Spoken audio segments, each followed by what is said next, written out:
always important to have customers, and then it's a really cool feeling when your customers become your fans. But honestly, it's a better feeling in the heart when your fans become your family. And I think between Vanolia and Nomsa, I've known them for quite a few years, and they've personally influenced me in my career, and also have given me a lot of inspiration in terms of things that I've studied and things that I do in my life. So I take a lot of inspiration from them. So welcome to the both of you. Thank you. Thank you, Kev. Thank you. Maybe to start off, so the rugby's taking place this week, and there's a lot of talk about that. Any score predictions or? Firstly, I'm predicting that I will not have a heart attack. The last 2 weekends have been rough. So we all stopped breathing a few moments between the last 2 games. So I'm really hoping the Springboks are kind to our health this weekend. And we're obviously hoping to bring it back home. So I'm predicting Iyabuya, we're coming back with us. That's my only prediction. Even if it's 1 point difference, Okay. we're bringing that So trophy home. you'll take the 1 point difference. I'll take the 1 point difference. Yeah, so like Nomsa said, Saturday was actually wrenching on the health. But yeah, I actually gave up, to be honest. 15-6, and my little one that's 13 years old was like, no ways, we are bringing this home. Wow. Penalty, and there was a penalty, and I'm like, now what? She's like, we got 3 points, and that's how it ended. So I think our kids are also just really rallying behind the team, and very hopeful that it's going to be a proud moment for our country. That's awesome. So I think when we look at sports like rugby, there's a lot that we can learn. One of the learnings is how to build a high-performance team. But I think the other thing is on culture, and things like Ubuntu. Is there anything that's personal to the both of you that you believe, from an organization perspective, that can be drawn by sports like rugby, and especially now with the World Cup fever as well? Nomsa, you go first. Age before. So I think you've just, and you touched on it. I think sports like rugby, and particularly games like Saturday, teaches not only the spirit of never giving up, but also as a leader, which in this case is the coach, knowing when to place your people and what their strengths are. And I think that's so critical. So I think a lot of us are very much, on the couch coaches. We think we know who's best. And some of us were throwing our toys out of the cot when some people were in the starting lineup. But the coach, who's actually the leader, understands the strengths, and he knew when to make those changes. And we know throughout this tournament, every time the bench has gotten up and come onto the field, they've really come on and been difference makers. So they've really shifted the game. If we look at this weekend and we look at what our bench did, similarly to the France game, it's the bench, it's the people that came off in the second half to say, I can take you to the end. And I think that's so important as a leader, to understand what the strengths of your people are and when to play them and to give people a chance. If Nomsa's shining today, it doesn't mean she's going to shine at tomorrow's challenges or the next challenges. There might be somebody you might be overlooking within the team that can actually do what needs to be done to move Old Mutual or your organization to that next hurdle or over that next challenge. So it's so important to understand your team, understand when to play them, and trust every single member of your team. I think very often what we do as leaders in organizations is we sometimes think if somebody has a bad day or drops the ball at work, that they intentionally set out to do it. And sometimes nobody wakes up to try and mess up the game. Nobody wakes up and says, let me see how I can make the Springboks lose today. Everybody wakes up with all intention to win and for their teams to win. And as leaders, we need to understand that our team members also wake up with the best interests of the organization, with wanting to make us win. And it's us knowing that and recognizing when to play them, and also recognizing, actually, this might be too big for them. Let him or her sit it out and bring on the next person. That, for me, has been the key lesson in this entire World Cup tournament. It's a really good perspective, because coming back to what we spoke about before, being agile, I don't think that a lot of organizations do a halftime change to really understand how to reconfigure the teams and understand the players' strengths and maximize value. Absolutely. Spot on. It's so important. And you speak about agile. I think a lot of us, when we think agile, we think delivering in sprints. It's exactly that, knowing when to say it's halftime, let's take stock, let's change direction, let's change the crew. Yeah. So important. Vanolia? I think just to add on that, an earlier speaker in the previous panel also spoke about grit and resilience. And sometimes when you're at your lowest, you have to dig really, really deep. And this is where trust comes in, cross-functional teams, trusting each other to get the job done.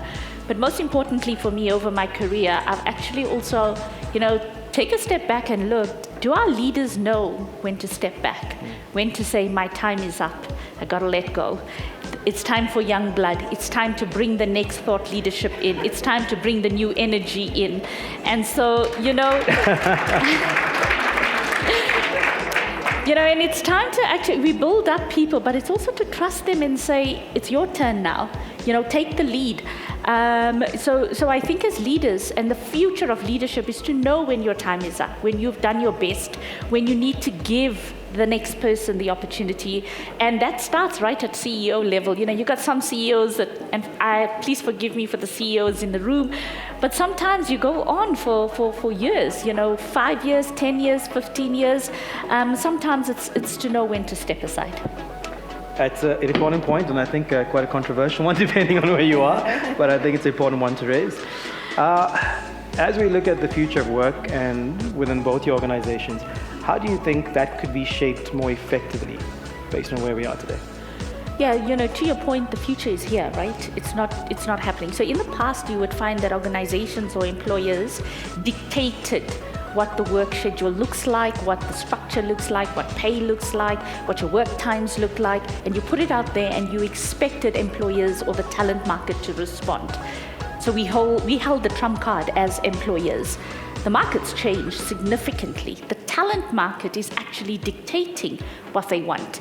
So if you look at the whole hybrid way of working, etc., that's now come to fore. We've had individuals that we would interview and they would say, are you 100% remote? Are you 100% back at the office? Do you offer hybrid? If you had to tell them that you are 100% back in the office, they'll say, thank you, I will look elsewhere. That is how much of hold they have over the employer, if I could put it that perspective. And unless the leaders change their mindset, that traditional ways of working and controlling the talent force has shifted, you won't attract the greatest talent. And organizations fear to make that shift because they are not able on their traditional Excel spreadsheets, on their traditional Word documents, etc. They need technology to enable them in a hybrid workforce to have the data to give them the insights. Great points. I think carrying on that and the talent theme, I think what's key is also allow your talents to actually lead the conversations and lead the culture. So I form part of a segment called Omics within Old Mutual, and we're really an enabling function. So Old Mutual is a 178-year-old company. You can imagine, the different generations we've got in the organization. We've got founders with great wisdom, great IP. We've also got graduates. Our tech graduate program is actually our most successful recruitment strategy. So we've got varying generations in the organization, varying schools of thought, people who've never worked to people who've always worked only at Old Mutual, to people who've worked at various leading organizations as well and then joined Old Mutual.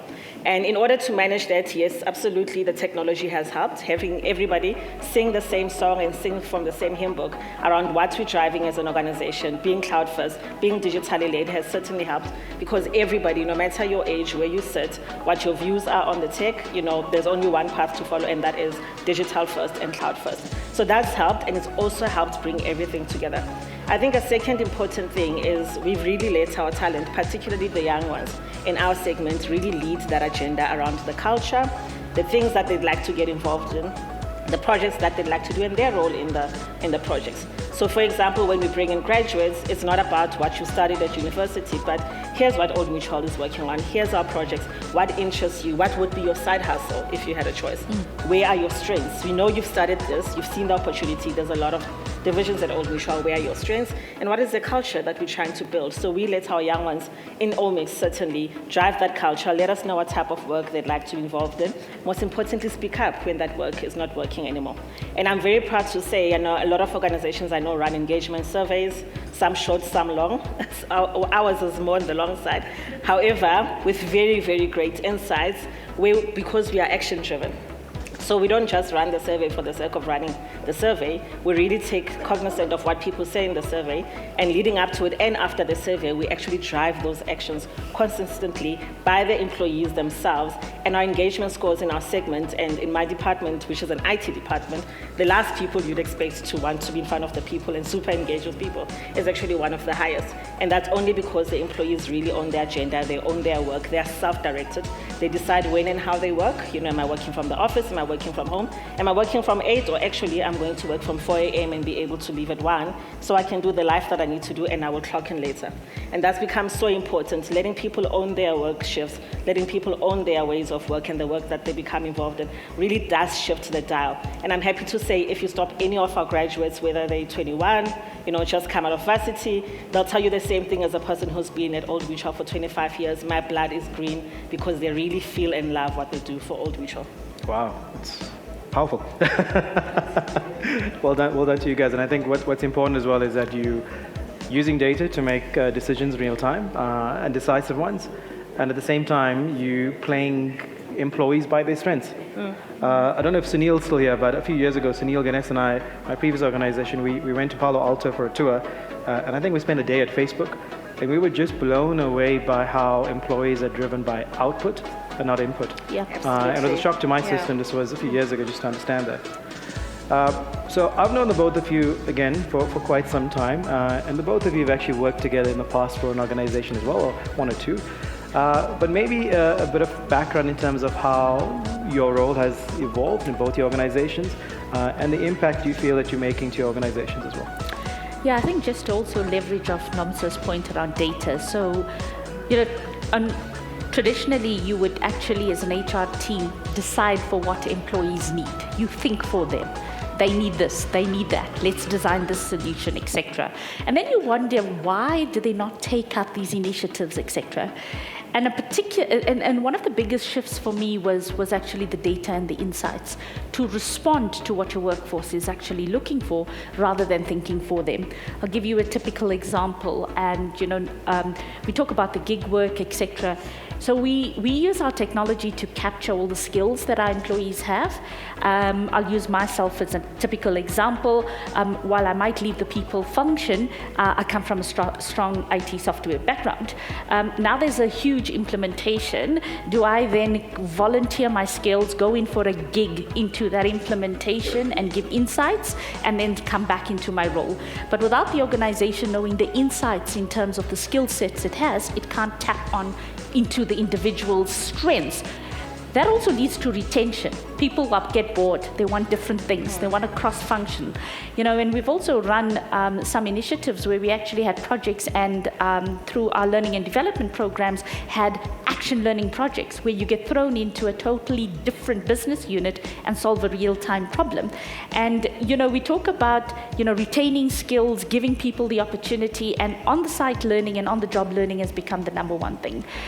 So I've also realized that my role has significantly shifted from thinking about what is right to using the data to say, this is what you need. One of the latest examples we've used at AdCorp currently is we've just looked at 2 metrics, and I actually say HR or IT should not be the holder of or the owner of the data. With technology, we've got an entire reporting stack that we push into the hands of line managers. I just did a quick report, and it took me literally 2 minutes on my side to compare March to September 22 to March to September 2023. I've had more than 50% increase in absenteeism, some business units as high as 60% for the same period. I go back into the financials and I look at productivity and company performance, and they're down.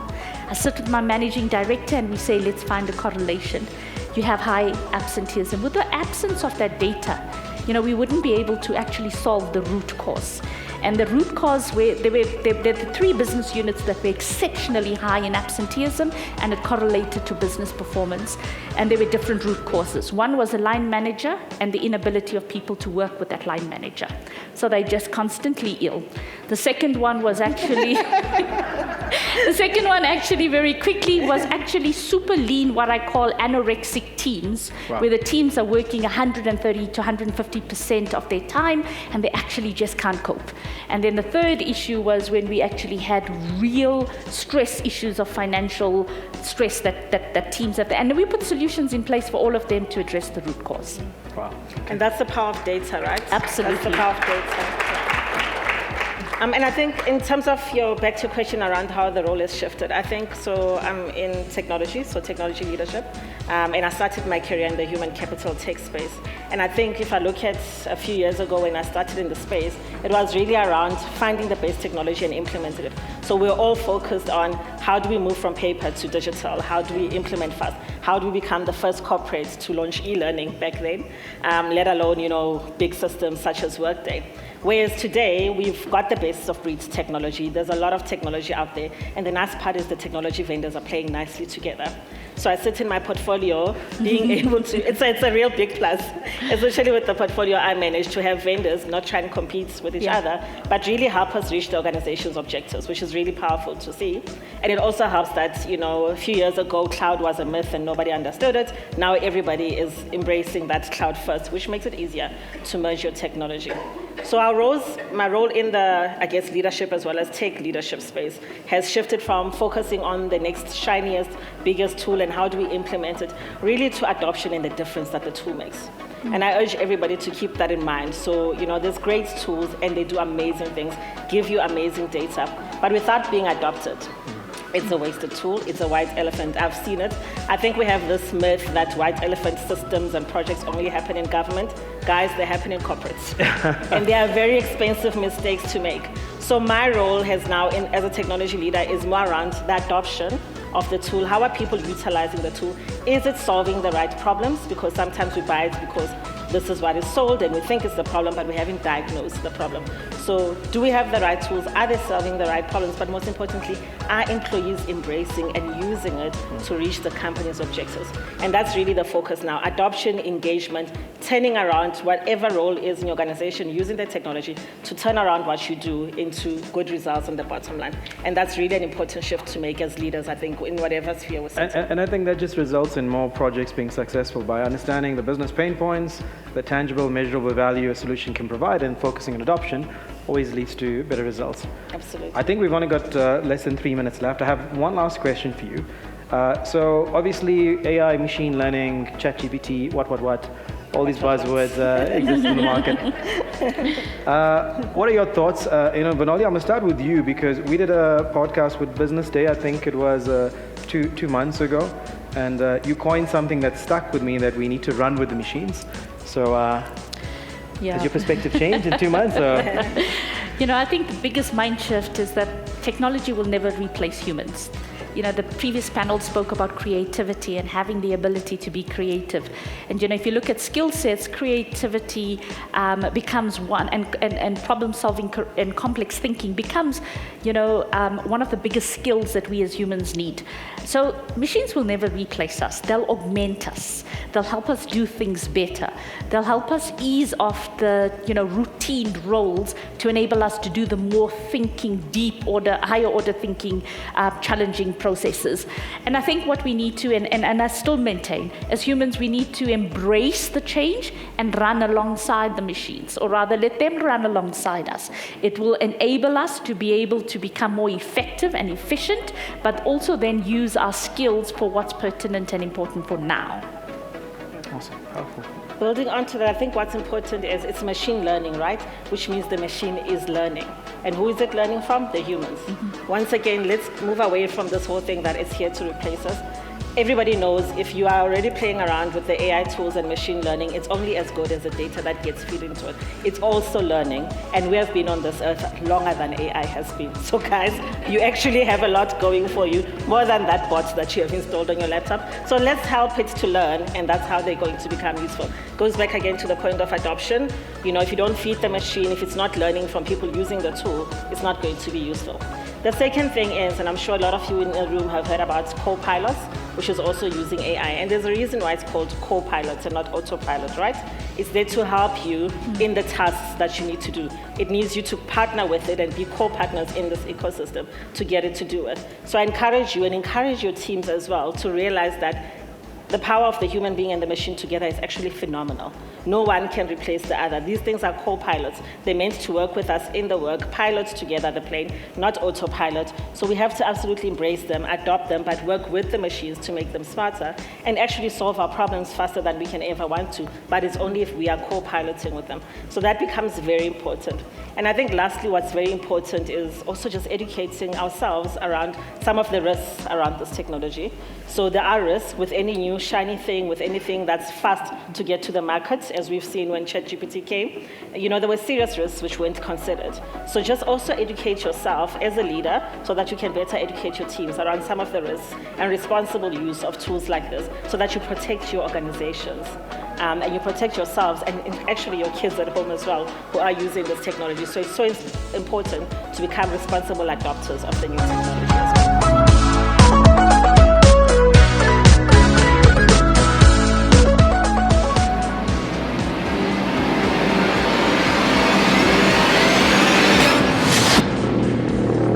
TM Global Media, going beyond borders.